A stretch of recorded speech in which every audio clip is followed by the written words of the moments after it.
Alright, maligayang pagbabalik sa aming channel kung saan tatalakayin natin ang pinakakahanga-hanga at delikadong aspeto ng kalikasan.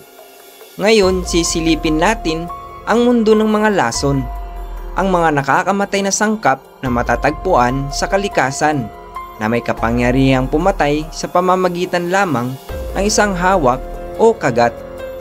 Mula sa mga makamandag na nilalang ng karagatan hanggang sa mga nakakalason na halaman na nakatago sa ating paligid. Tara, samahan nyo kami habang ating tuklasin ang mga pinakamapanganib na lason sa kalikasan. Ang mga lason ay matagal nang kinabibiliban at kinakatakutan ng sangkatauhan. Ang mga natural na kemikal na ito ay maaaring magdulot ng pinsala, paralisis o kahit kamatayan. At may iba't ibang layunin sa kaharian ng mga hayop, mula sa pagtatanggol sa sarili hanggang sa panguhuli. Sa video na ito, susuriin natin ang mga pinakamatinding natural na lason at ang mga nilalang at halaman na nagtataglay nito. Kung ito man ay lason ng isang ahas, ang toxin ng isang halaman o ang mga nakakamatay na kemikal na nilikha ng fungi. Ang mga lason na ito ay nagpapakita ng madilim na bahagi ng arsenal ng kalikasan. Simulan natin sa number 10, ang botulinum toxin, nalikha ng bakterya na Clostridium botulinum. Ito ang pinaka nakakamatay na sangkap na kilala sa agham, kung saan ilang nanogram lamang ay maaaring magdulot ng kamatayan sa pamamagitan ng pagpaparalisa sa mga kalamnan, kasama na ang mga kinakailangan para sa paghinga. Bagaman karaniwang iniuugnay sa sakit na dulot ng pagkain, ang botulinum toxin ay ginagamit din para sa medikal at kosmetikong layunin, subalit sa napakakontroladong dosage. Number 9, ang stonefish, isa sa mga pinakamakamandag na isda sa buong mundo. Matatagpuan sa baybayin ng Indo-Pacific. Ang master ng camouflage na ito ay gumagamit ng kanyang mga makamandag na tinik upang magbigay ng isang malakas na lason na maaaring magdulot ng matinding sakit, paralysis at kahit kamatayan. Ang lason ay mabilis na kumikilos at kung walang agarang lunas, maaaring mapanganib ang kalalabasan. Maging maingat palagi kapag nasa mababaw na tubig kung saan naroroon ang mapanganib na isda na ito. Number 8 sa aming listahan ay resin, isang malakas na lason na nagmumula sa mga buto ng halaman na castor bean. Ilang milligrams lamang ng resin ay maaaring maging nakakamatay kung ito ay malulunok, malalanghap o ma-injection. Ang resin ay gumagana sa pamamagitan ng paghadlang sa synthesis ng protina na nagiging sanhi ng pagkamatay ng mga cell. Ito ay ginagamit na bilang isang biological weapon at ang nakakamatay nitong potensyal ay ginagawa itong isa sa mga pinaka nakamamatay na lason sa kalikasan. Number 7, ang blue ring octopus, isang maliit ngunit delikadong nilalang na matatagpuan sa karagatang Pasipiko.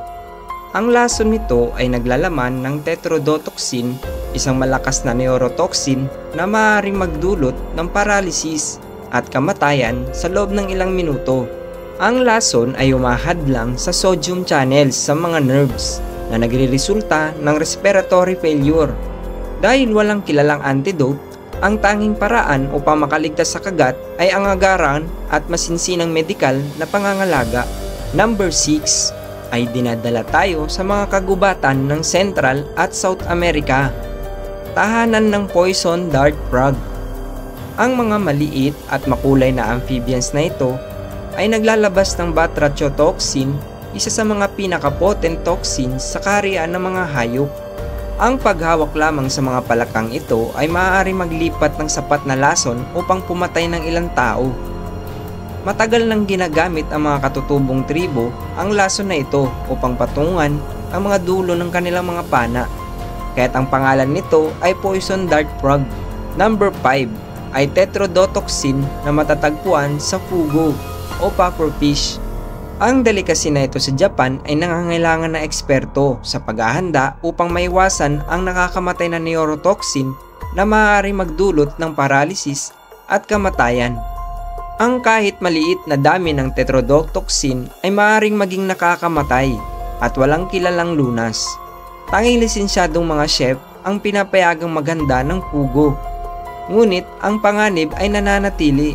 Number 4 ay ang death cap mushroom na responsable sa karamihan ng mga pagkamatay dahil sa pagkalason ng kabute sa buong mundo. Matatagpuan sa buong Europa at Hilagang Amerika. Ang tila inosenteng fungus na ito ay naglalaman ng amatoxins na nagdudulot ng pag-failure ng atay at bato. Ang mga toxins ay heat stable at lumalaban sa init ng pagluluto na ginagawa itong partikular na mapanganib. Ang mga unang sintomas ay katulad ng food poisoning, ngunit kapag lumitaw na ang malubhang sintomas, maaaring huli na ang lahat. Number 3, ang makamandag na box jellyfish. Isa sa mga pinaka nakakamatay na nilalang sa dagat. Ang mga galamay nito ay naglalaman ng milyon-milyong nematosis na nag-i-inject ng lason na maaaring magdulot ng heart failure, paralysis at kamatayan. Ang lason ay umaatake sa cardiovascular system at ang kagat ay maaaring pumatay ng tao sa loob ng ilang minuto. Ang mabilis na paglalagay ng suka at anti-venom ay maaaring magligtas ng buhay. Ngunit ang pag-iwas sa mga jellyfish na ito ang pinakamainam na proteksyon. Number 2 ay ang king cobra, ang pinakamahabang makamandag na ahas sa mundo. Ang lason nito ay naglalaman ng mga neurotoxin at cytotoxins na maaaring magdulot ng paralysis, organ failure at kamatayan. Isang kagat lamang ay maaaring magbigay ng sapat na lason upang pumatay ng elepante. At kung walang agarang medikal na paggagamot, ang tsansa ng isang tao na makaligtas ay manipis.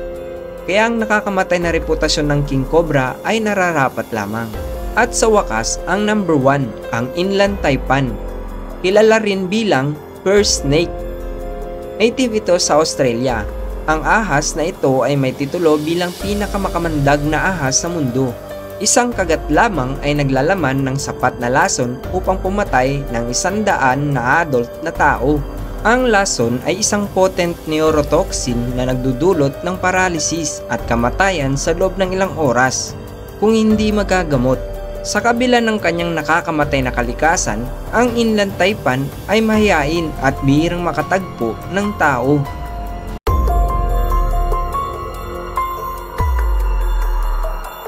Tulad ng ating nakita, ang kalikasan ay puno ng mga nakakamatay na lason.